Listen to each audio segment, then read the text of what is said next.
Hey guys, it's Christina for The Main Objective, and I'm here to share 7 secrets for the perfect wash and go. Secret number 1 is to set yourself up for a good hair day.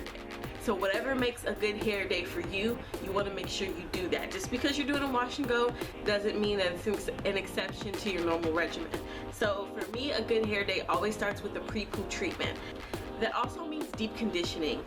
Picks for deep conditioning are Hydrothermal-Naturals Amino Plus Protein Deep Conditioner, the Silk Elements KERA-minerals, Eva NYC Therapy Session Hair Mask, and the BodyWorks Coconut Shea Hair Mask. I have reviews for some of those products. I'll link them below.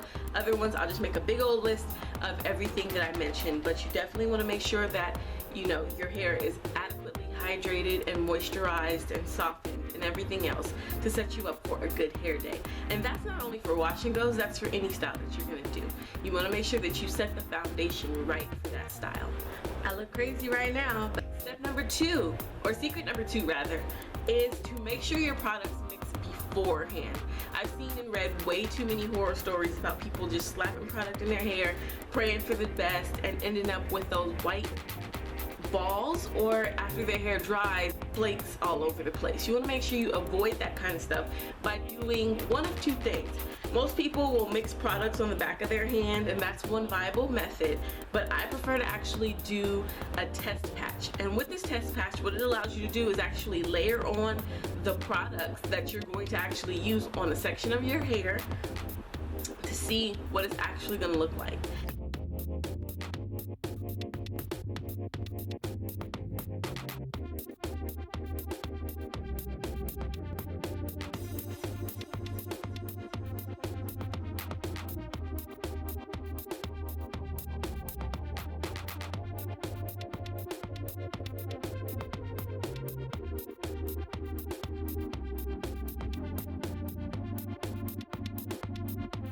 For the perfect wash and go is to start in the shower.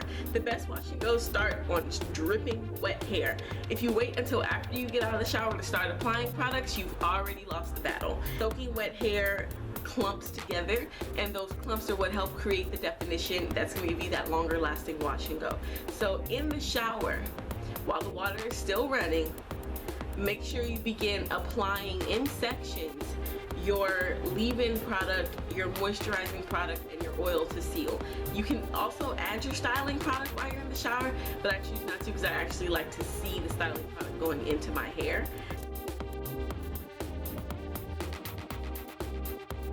Secret number 4 for the perfect wash and go is to apply your products in the right order. That is so important, because if your hair looks super cute and you get this banging wash and go, but then it's like dry and crispy and dull looking, then it's kind of like, eh. So make sure you apply your products in the right order. I already talked about in tip number 3 about how to apply them in the shower, but when you're doing them in the shower, make sure you do them in the right order. For my wash and goes right now, I do a final rinse. Some people like to do apple cider vinegar rinses and stuff like that. I do a final rinse with my Infusium because to me that helps lock in more hydration, and it also, the aminos and the proteins are really reparative for my hair, particularly now that I have color in my hair, although you can barely see it. So I do my final rinse with the Infusium, and then I add my leave-in, which is the BodyWorks leave-in conditioner, the Coconut Shea leave-in conditioner, and then I follow that up with the BodyWorks Coconut Shea All Natural Pudding Souffle, which is my moisturizer. And this is the step, this step right here is what you're really gonna need to hold on and lock in some moisture. Some folks go leave-in, moisturizer, styler, then oil. Leave-in, moisturizer, oil, then styler.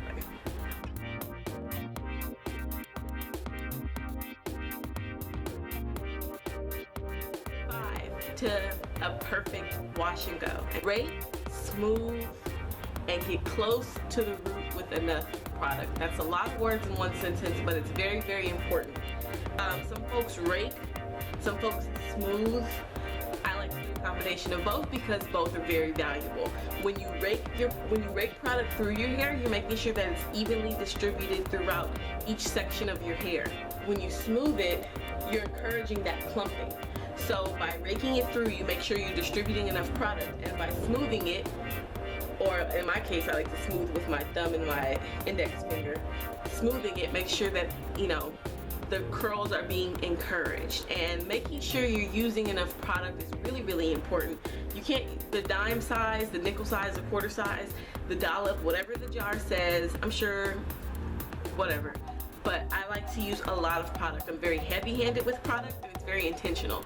I want my style to last. And you're not gonna get long-lasting style by having a quarter size amount of gel or of serum or whatever it is that you're using to style your hair. It's just not gonna work, particularly with hair that is thick and curly. So you wanna make sure you use an adequate amount of product. That's at your discretion, whatever it is. You know, whatever you feel comfortable with using, use that. But just know that I'm very heavy-handed, and I work in sections to make sure that I'm getting to every part of my hair. Lastly, applying product at the root. Most of us, when we start doing wash and goes, for some reason we start like right here, and we end up with these puffy roots and really defined ends, and it looks really weird to me. And I've seen a lot of wash and go videos where that's happened, and it looks really, really weird. So start applying at the root. So take your product and apply it at the root of your hair.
To becoming a wash and go master, after you've applied all your product and your hair is wet, do not touch it.